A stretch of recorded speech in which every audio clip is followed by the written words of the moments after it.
slit closes off to prevent the fluid flowing out of the package in microgravity. So in order for them to drink, they have to insert the straw that you see sticking out of the top of the package. It's got a rigid tip that holds that septum open so the fluid can flow, and then there's a clamp on the straw so that in between tips, they have to clamp it closed to prevent the fluid from flowing out. So this is how we do both hot and ambient beverages.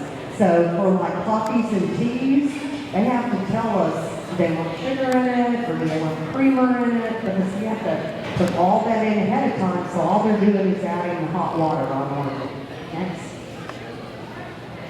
So this is what our freeze-dried food package looks like now. It's got the same septum adapter assembly in the top. So in this case, the crew members are going to inject the water and wait for the product to absorb the water.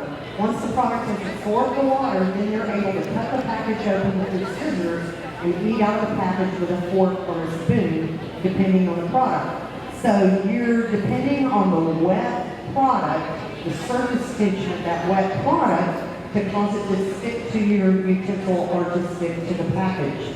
So all of these products, we call them rehydratable because they have to add water added prior to the crew consuming them.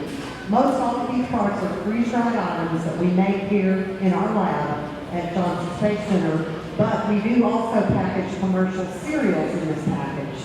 So we'll package a cereal with non-fat dry milk. They add ambient water on orbit, and that's how they get their cereal and milk. Next.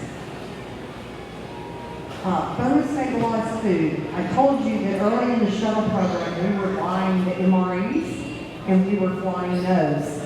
And that was fine for shuttle when the flights were like 2 weeks or less.